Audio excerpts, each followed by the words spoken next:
অবস্থা। আজকে আলাদাভাবে কোনো রান্না হচ্ছে না। আজকে আমরা যেটা করছি সেটা হচ্ছে এখন আমরা শরবত বানাবো, কারণ গ্রাম বাংলায় একটা রীতিনীতি আছে। যেহেতু এখন বৈশাখ মাস, তো এই বৈশাখ মাসে যারা হরিনাম সংকীর্তন করে তারা এবং তাদের সাথে আরো গ্রামবাসীরাও অনেকেই আসে। প্রত্যেকের বাড়িতে একদিন একদিন করে ওই ছোলা গুড় বাতাসা এবং যদি পারে একটু শরবত খাওয়ায়। তো আজকে আমাদের বাড়িতেও সেরকমই একটা অনুষ্ঠান হবে ছোট করে। ওই হরিনাম সংকীর্তন হবে, তারা আসবে সবাই। তো তাদের জন্য প্রথমে আমি এখানে শরবত বানাবো। তো শরবত বানানো একদম খুবই সহজভাবে বানাবো, নুন চিনি আর স্কোয়াশ দিয়ে বানাবো সবার জন্য শরবত। তারপর বাকিগুলো আমরা আবার রেডি করে নেবো। তো প্রথমেই আমি জলটার মধ্যে পরিমাণ মতো জল নিয়েছি। খুব একটা আন্দাজ করা যায় না কতজন আসবে, তাও মোটামুটি করে রাখি, তারপর দরকার হলে আবার করব। তো আমরা এখন প্রথমেই জলের মধ্যে চিনিটা ঢেলে দিচ্ছি।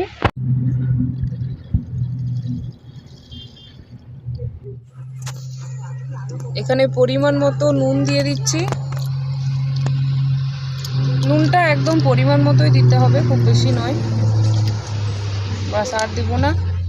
এবার এটাকে খুব ভালোভাবে ঘাঁটিয়ে নেবো যাতে পুরো নুন আর চিনি জলের মধ্যে একদম।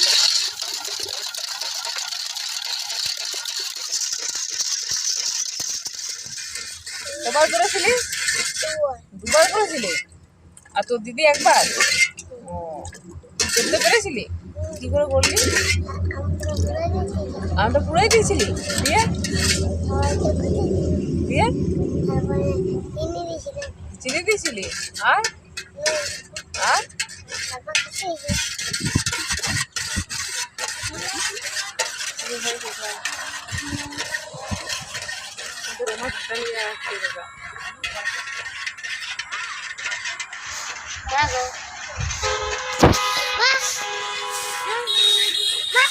হাতে ভালো করে দেখ মিষ্টি হয়েছে কিনা।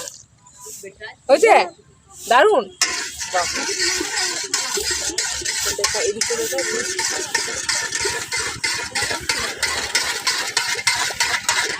তো এই যে চিনি নুন পুরো একদম জলের মধ্যে মিশে গেছে। এরপর আমরা এই স্কোয়াশটা দিয়ে দেবো, তাহলে আমাদের শরবত রেডি হয়ে যাবে। দেওয়ার সাথে সাথে দেখুন কতটা কালারফুল হয়ে গেল শরবত। ছোটবেলায় এই শরবতটা খাওয়ার জন্য আমরা প্রত্যেকটা বিয়ে বাড়ি যেতাম, যে এই শরবতটা দেবে তাই জন্য। আর এখনকার দিনে তো দেয় না, কারণ এখনকার দিনে কোল্ড ড্রিঙ্কস হয়েছে বা আরও নিত্য নতুন অনেক কিছু হয়েছে, কিন্তু আগে এই শরবতটাই দিত যখন আমরা ছোটো ছিলাম। বল।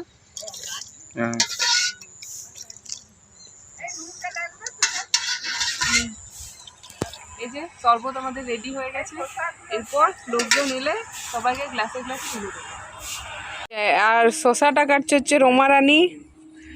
কাটবো? কাটো।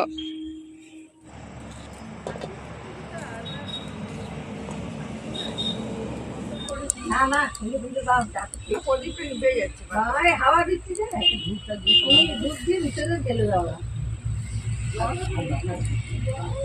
হতে পারে, যেমন হচ্ছে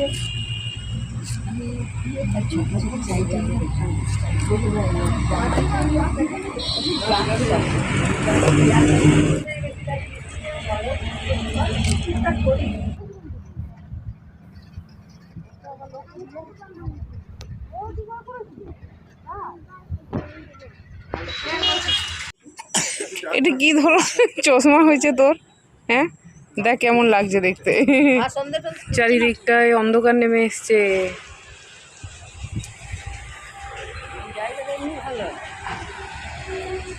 এখানে দেখো দুজনে গল্প করছে।